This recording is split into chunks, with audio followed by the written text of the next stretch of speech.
आज कक्षा 11वीं भौतिकी अध्याय 4 के अंतर्गत सदिश विश्लेषण में सदिशों की योग का समांतर चतुर्भुज नियम पढ़ेंगे। पिछले वीडियो में हमने सदिशों के योग का त्रिभुज नियम देखा था। सबसे पहले समांतर चतुर्भुज नियम का कथन देखते हैं। यदि दो सदिशों को किसी समांतर चतुर्भुज की दो आसन्न भुजाओं द्वारा निरूपित किया जाए तो उनका परिणामी सदिश उस विकर्ण द्वारा परिमाण एवं दिशा में प्रदर्शित होता है जो उनके कटान बिंदु से होकर जाता है। चित्र में आप देख सकते हैं, त्रिभुज नियम में एक सदिश लिया गया था और जहां पर पहला सदिश समाप्त होता था वहां से दूसरा सदिश को प्रारंभ किया जाता था। लेकिन यहाँ पर मूल बिंदु O से एक सदिश लिया गया OA वेक्टर A के रूप में और मूल बिंदु से ही दूसरा सदिश लिया गया, तब ये दोनों भुजा आसन्न भुजा कहलाते हैं क्योंकि दोनों का कटान बिंदु, दोनों का उभयनिष्ठ बिंदु O है।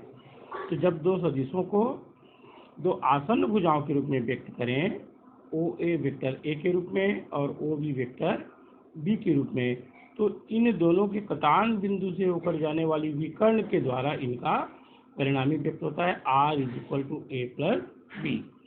इसे ही समांतर चतुर्भुज का नियम कहते हैं।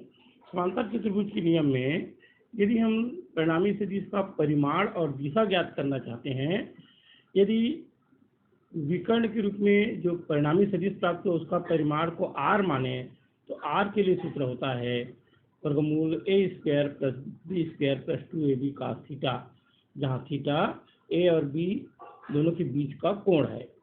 इसी प्रकार से यदि परिणामी और एक वेक्टर a के बीच की कोण को अल्फा माने तो tan alpha = b sin theta upon a + b cos theta. इसमें अलग अलग कंडीशन लेते हैं। यदि थीटा = 0 अर्थात दोनों सदिश एक दूसरे के समांतर हों, तो चूंकि सूत्र में मान रखने पर cos 0 का मान 1 होता है, इसलिए परिणामी r = a + b अर्थात उन दोनों सदिशों के परिमाणों की योग के बराबर होता है। और क्योंकि थीटा का मान 0 है तो अल्फा का मान भी 0 होता है। इसी प्रकार यदि थीटा का मान 90 अंश लें अर्थात दोनों सदिश एक दूसरे के लंबवत हों, तो सूत्र में मान रखने पर cos 90 का मान 0 होता है, इससे r = a² + b² और tan अल्फा का मान b/a अर्थात अल्फा = tan 1 b/a। यदि दोनों सदिश एक दूसरे के विपरीत हों अर्थात थीटा = 180 हो, तो सूत्र में मान रखने पर cos 180 का मान -1 होता है, इसलिए पूरा हल करेंगे तो r = a - b अर्थात विपरीत सदिशों का परिणामी उन दोनों के अंतर के बराबर प्राप्त होता है और अल्फा का मान 0 अंश होता है। लेकिन यदि दोनों सदिशों का परिमाण बराबर हो a = b, तो उसी सूत्र में मान रखकर हल करने से r का मान 2a cos θ/2 प्राप्त होता है और अल्फा का मान हल करेंगे सूत्र में रखकर तो इसका मान θ/2 प्राप्त होता है। जिस प्रकार हम समांतर चतुर्भुज का नियम देखते हैं, वैसा ही सदिशों की योग का बहुभुज नियम आता है। यदि दिए गए सदिशों को बहुभुज की भुजाओं के रूप में, जैसे यहाँ मूल बिंदु O से एक सदिश A लिया गया, जहाँ पर सदिश A समाप्त हुआ वहाँ से सदिश B लिया गया, फिर वहाँ से सदिश C लिया गया और यहाँ से सदिश D को जब मूल बिंदु से जोड़ दें तो अंतिम जो परिणामी होता है वह इन सब सदिशों की योग के बराबर होता है। इसको हम इस प्रकार त्रिभुज के नियम का प्रयोग करके समझ सकते हैं। त्रिभुज OAB में एक सदिश है वेक्टर A और दूसरा है वेक्टर B।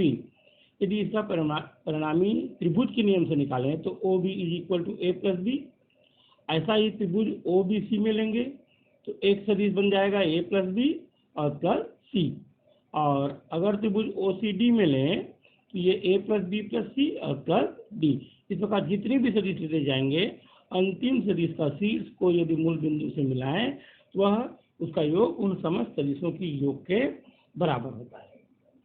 इसमें एक महत्वपूर्ण प्रश्न आता है, सदिशों की योग का क्रम विनिमय नियम। सदिशों का योग क्रम विनिमय नियम का पालन करता है, अर्थात a और b यदि दो सदिश हैं तो vector A + vector B = vector B + vector A। इसको इस प्रकार समझते हैं।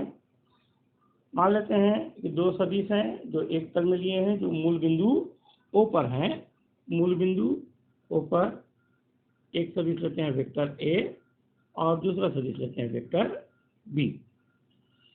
अब ए ओ बी के बराबर यहाँ पर ए सी लेते हैं और ओ ए के बराबर बी सी लेते हैं और एक समांतर चतुर्भुज को पूर्ण कर देते हैं जहाँ ओ सी उसका विकर्ण है।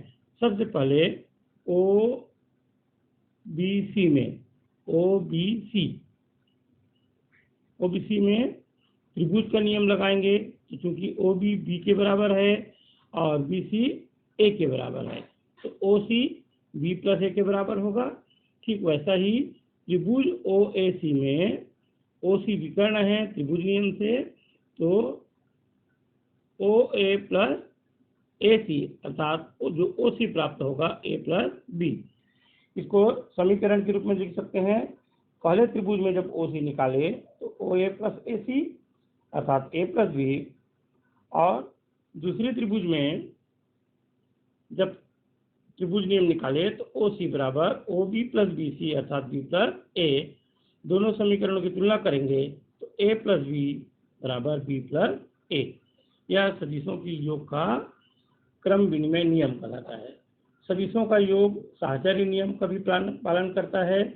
यदि यहाँ दो के बजाय तीन सदिश लिया जाए, मूल बिंदु ओ से एक सदिश ए, दूसरा सदिश बी और तीसरा सदिश सी लें, तो ए प्लस बी एक कोष्ठक में है प्लस सी इक्वल होगा ए प्लस बी प्लस सी के बराबर।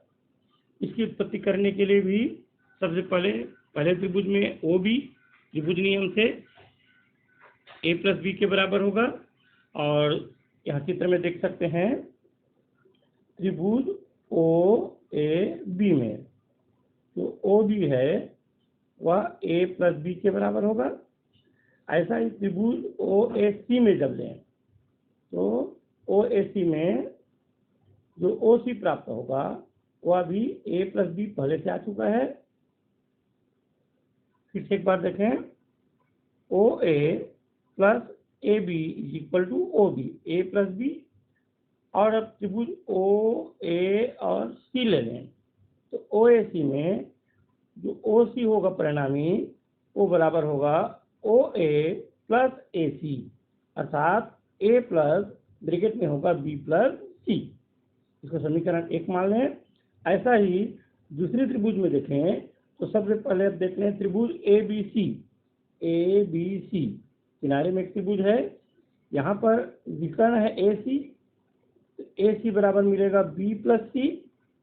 और इसी को जब फिर से त्रिभुज ओ ए सी में लेंगे तो यहाँ पर ओ सी बराबर यहाँ जो मान आ चुका है ए और ब्रैकेट में आएगा बी प्लस सी। इस प्रकार से पहले में आया था ए प्लस बी एक ब्रैकेट में प्लस सी, और दूसरे में बी प्लस सी पहले आया ए बी सी में। ओ ए सी में जब निकाले तो ए बाहर आया बी प्लस सी।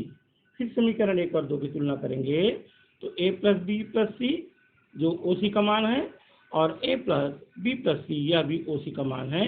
इस प्रकार से इसमें सदिशों के योग में साहचर्य नियम का पालन होता है।